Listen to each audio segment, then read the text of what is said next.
Assalamualaikum warahmatullahi wabarakatuh. Semoga kita senantiasa dalam rahmat Allah Subhanahu wa Ta'ala. Peran ulama atau waliullah dalam kemerdekaan Indonesia. 1. Al-Habib Ali Al-Habsyi. Al-Habib Ali Al-Habsyi lahir di Jakarta tanggal 20 April tahun 1870. Beliau merupakan salah satu yang berperan dalam kemerdekaan dalam penentu hari dan waktu proklamasi. Presiden pertama Indonesia, Soekarno, sebelum memproklamasikan kemerdekaan terlebih dahulu menemui Habib Ali. Pada saat itu Soekarno meminta pendapat hari dan waktu yang tepat untuk membacakan proklamasi. Selain itu, dirinya sempat ikut mendorong berdirinya partai politik yang berasaskan Islam pertama kali di Indonesia yang dikenal dengan Partai Syarikat Islam. Beliau juga merupakan pelopor berdirinya Majelis Taklim di Indonesia. Namun pada tahun 1968 tepatnya di Jakarta tanggal 10 Oktober beliau wafat. 2. Al-Habib Idrus Al-Jufri. Tokoh ulama satu ini memiliki peran penting dalam kemerdekaan sebagai pengagas bendera pusaka merah putih. Al-Habib Idrus Al-Jufri lahir di Tarim, Yaman, tanggal 15 Maret tahun 1892 m. Beliau merupakan keturunan Al-Imam Al-Hawasah bin Abu Bakar Al-Jufri. Beliau merupakan tokoh pejuang di Provinsi Sulawesi Tengah, dalam bidang pendidikan agama Islam. Pada usia 41 tahun dirinya mendirikan sebuah lembaga pendidikan Al-Khairat. Pada tanggal 22 Desember tahun 1969 Masehi dirinya wafat di Palu, Sulawesi Tengah. 3. Al-Habib Syarif Sultan Abdul Hamid II. Sultan Abdul Hamid II merupakan tokoh bangsa yang sangat berjasa dalam kemerdekaan, salah satunya dalam perancangan lambang negara Elang Raja Wali Garuda Pancasila. Lelaki kelahiran Pontianak, tanggal 12 Juli tahun 1913 Masehi ini merupakan salah satu peserta konferensi Meja Bunda saat Belanda akhirnya mengakui kedaulatan negara Republik Indonesia. Selain itu, dirinya sempat ditugaskan oleh Bung Karno untuk merencanakan, merancang, dan merumuskan gambar lambang negara kita. Dan beliau wafat di Jakarta pada tanggal 30 Maret tahun 1978.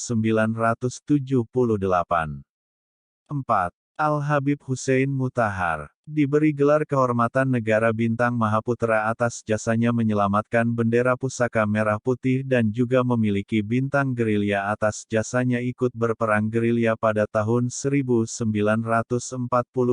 hingga 1949. Nama Al-Habib Hussein Mutahar menjadi perbincangan di kala itu. Lelaki kelahiran Semarang, tanggal 5 Agustus tahun 1916 Masehi ini, dikenal sebagai Bapak Pramuka Indonesia dan pencipta lagu kebangsaan. Lagu kebangsaan yang sampai saat ini masih dikumandangkan dan terkenal yakni Himni Syukur, Mars Hari Merdeka, Dirgahayu Indonesia dan tanggal 17 Agustus. Selain itu, beliau sendiri sempat mendirikan dan membina pasukan pengibar bendera pusaka Paskibraka, tim yang beranggotakan pelajar dari berbagai penjuru Indonesia yang bertugas mengibarkan bendera pusaka dalam upacara peringatan Hari Kemerdekaan RI. Selain itu, Habib Mutahar juga aktif dalam kegiatan kepanduan. Ia merupakan salah satu orang tokoh ulama pandu rakyat Indonesia. Gerakan Kepanduan Independen yang berhaluan nasionalis. Pada tanggal 9 Juni tahun 2004 Masehi beliau wafat. 5. Al-Habib Ahmad Assegaf. Tokoh ulama yang berperan penting dalam kemerdekaan yakni Al-Habib Ahmad Assegaf. Lahir di Yaman 1879 Masehi, dikenal sebagai wartawan, sejarawan dan sastrawan keturunan Arab yang terkenal pada masa kemerdekaan RI. Aksinya tersebut banyak menyerang pemerintah kolonial Belanda lewat tulisan-tulisannya. Untuk melengkapi data tulisannya, ia pernah mendatangi berbagai tempat di Indonesia untuk bertemu dengan tokoh masyarakat, ulama maupun sejarawan. Di tahun 1913 Masehi, Habib Assegaf pernah berlayar ke Singapura dan ke Indonesia untuk mengunjungi saudaranya yang tertua yakni di Bali. Sempat pula tinggal beberapa lama di Bali untuk berguru sekaligus berdakwah. Al-Habib Ahmad Assegaf wafat di Jakarta, pada 1949 dan dirinya sempat ikut mendirikan Ar-Rabithah Al-Alawiyah, yakni sebuah kepengurusan yang mencatat nasab mulia Nabi Muhammad SAW. Melalui pergerakan Ar-Rabithah Al-Alawiyah, dirinya mempunyai pengaruh yang sangat kuat di dalam memberikan petunjuk dan pentingnya persatuan di kalangan umat Islam dalam menghadapi penjajahan. Semua itu dapat dilihat dalam kasidah, syair serta nyanyian yang dirinya karang. 6. Kiai Haji Hasyim Asy'ari. Ketika Bung Karno dan kawan-kawan hendak memproklamasikan kemerdekaan bangsa dan negara Indonesia.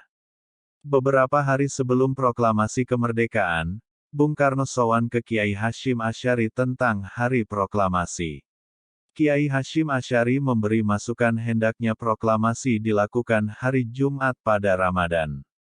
Jumat itu Sayyidul Ayam, penghulunya hari, sedangkan Ramadan itu Sayyidus Syuhur, penghulunya bulan, namun Kiai Haji Hasyim Asy'ari akan melakukan sholat istikharah terlebih dahulu. Lalu Kiai Hasyim mengumpulkan para ulama secara bersama-sama untuk melakukan munajat kemudian istikharah agar Allah memberi petunjuk hari yang tepat.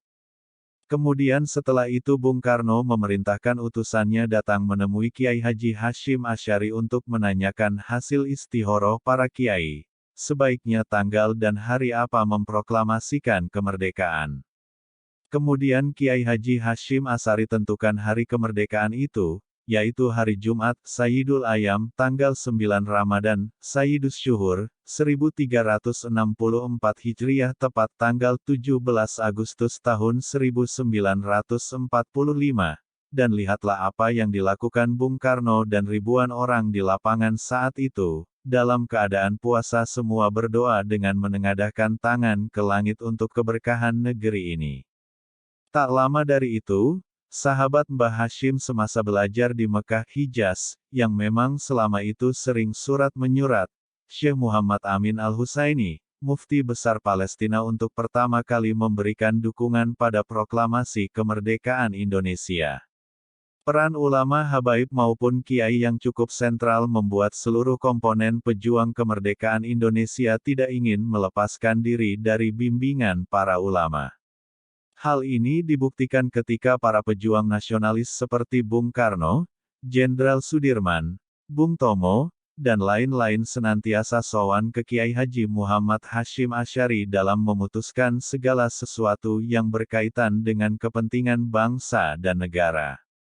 Meminta nasihat, saran, masukan para habaib dan kiai bagi para pejuang merupakan hal penting karena segala sesuatunya tidak terlepas dari rahmat dan ridho Tuhan Yang Maha Esa yaitu Allah.